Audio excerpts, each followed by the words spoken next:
তোমাদের মাঝে একটা অঙ্ক নিয়ে আসছি, সেটা হচ্ছে এখানে কি বলছে, যদি এক্স সমান 2 প্লাস রুট মাইনাস 3 হয়, তবে 3x⁴ minus 17x³ plus 41x² minus 35 plus 5 এর মান নির্ণয় করো। সো তোমরা দেখো অ্যান্সারটা। এখন এই ধরনের অঙ্ক যদি দেওয়া থাকে, সেখান থেকে আমাদের প্রথম যে মানটা দেওয়া থাকবে, অর্থাৎ এখানে এক্স থাকতে পারে অথবা ওয়াই সমান যে মানটা দেওয়া থাকবে, আমাকে সেখান থেকে একটা মান বের করে নিতে হবে। তাহলে এখানে প্রথমে এক্স সমান 2 প্লাস √-3 এর একটা মান দেওয়া আছে। সো এখান থেকে আমি কি করছি, এখান থেকে এক্স সমান এটা লিখেছি। এখন এই যে 2 আছে, এই সাইডে এই 2টাকে আমি বাম পাশে নিয়ে আসছি। এখন এই 2 এর আগে প্লাস ছিল, এটা এপাশে এসে মাইনাস হয়ে গেছে। এখন এখানে হচ্ছে x-2 সমান √-3। এখন উভয় পক্ষ আমি বর্গ করেছি। বর্গ করলে এখানে হচ্ছে a-b² সূত্র পড়ে। এখন a-b² সূত্র হচ্ছে x², অর্থাৎ a² minus 2ab plus b² সমান, এখানে রুট আর স্কোয়ার কেটে যায়, তাহলে হচ্ছে থাকলো -3। তারপরে x² মাইনাস 2 আর 2 গুণ করলে হচ্ছে 4x প্লাস 4 সমান -3। এখন এখানে x² মাইনাস 4x প্লাস 4, এই যে -3 ছিল, এটাকে আমি বাম পাশে নিয়ে আসছি। এখন 3 আগে হচ্ছে মাইনাস ছিল, যখন এপাশে আসলো তখন এটা প্লাস হয়ে গেছে। তাহলে আমি এখান থেকে একটা মান পেয়েছি, সেটা হচ্ছে x² মাইনাস 4x প্লাস 7 = 0।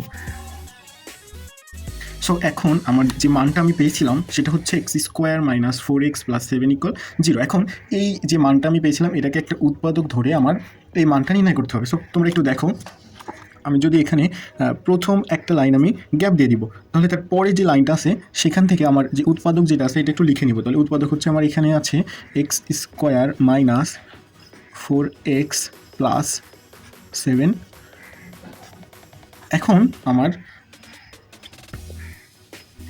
এখন আমার দেখতে হবে যে এখানে রয়েছে হচ্ছে 3x⁴, অর্থাৎ আমার এখন এখানে এমন কিছু গুণ করতে হবে যেটা 8x² এর সঙ্গে গুণ করলে আমার 3x⁴ হচ্ছে। তাহলে এখন আমার এখানে যদি আমি 3x² গুণ দিয়ে দেয়, তাহলে দেখো তো এটা যদি আমি গুণ করি, তাহলে কত হচ্ছে 3x⁴।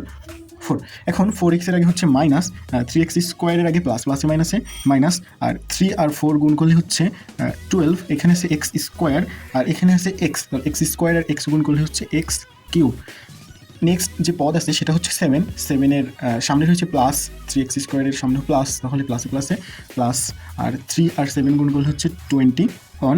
এখানে রয়েছে x², আর এখানে কোনো কিছুই নাই, তাহলে এখন শুধুমাত্র হচ্ছে x² এখানে বসে যাবে। এখন এখানে আমার এখন অনেকগুলো পদ বাকি। সো এর যে উৎপাদকটা নিয়েছিলাম এটা আবার নিব। তাহলে এখানে x² মাইনাস 4x প্লাস 7। এখন এখানে আমি পেয়েছিলাম 12x³, কিন্তু আমার যেটা মান নির্ণয় করতে হবে সেখানে রয়েছে হচ্ছে 70, অর্থাৎ 17x³। এখনও দরকার হচ্ছে 5, অর্থাৎ এখানে -5। এখানে যেহেতু x² আছে, আমার এখানে আছে x³, তাহলে একটা x প্রয়োজন, একটা x দিয়েছি। তাহলে এখন যদি আমি প্লাসে মাইনাসে হচ্ছে এখানে -5x³।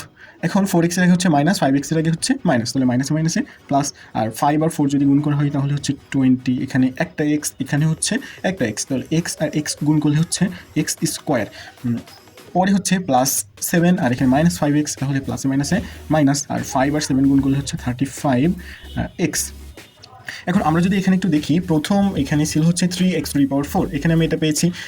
পরে হচ্ছে 70x³, এখানে হচ্ছে প্রথমে 12x³ আর হচ্ছে -5x³। এখানে দুটোর আগে হচ্ছে মাইনাস, তাহলে হচ্ছে অবশ্যই চিহ্ন মাইনাস, আর করতে হয় যোগ। তাহলে আমি যদি 12 আর 5 যোগ করি তাহলে 17x³, তাহলে আমার এটা হচ্ছে মিলে গেছে। সো তারপরে হচ্ছে 41x², তাহলে এখানে হচ্ছে 21x², আর এখানে হচ্ছে 20x²। সো এখানে দুটোর আগে প্লাস, তাহলে অবশ্যই আমার এখানে যোগ করতে হবে। তাহলে 21 আর 20 যোগ করলে হচ্ছে 41x²। তারপরে হচ্ছে 35x, এখানেও আমি কি 35x পেয়েছি। একটা বাকি থেকে যায়, সেটা হচ্ছে +5।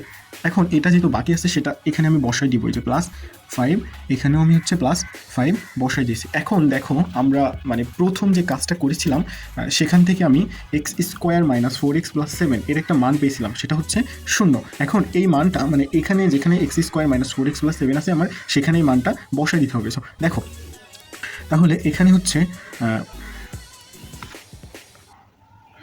এখানে 3x², আর এইটার মান পেয়েছিলাম আমি 0।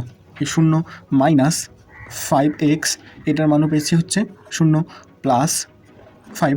এখন আমরা জানি কি যে 0-র সঙ্গে যা গুণ করা হয় না কেন সেটা হচ্ছে 0 হয়ে যায়। তাহলে এখানে থাকছে হচ্ছে 0 মাইনাস, এখানে হচ্ছে 0 প্লাস 5। তাহলে এখানে আমি উত্তর পেয়েছি কত? 5। এটা উত্তর। এখন তোমাদের এরপরেও যদি কোথাও বুঝতে সমস্যা থাকে অবশ্যই সেটা আমাকে জানাবা।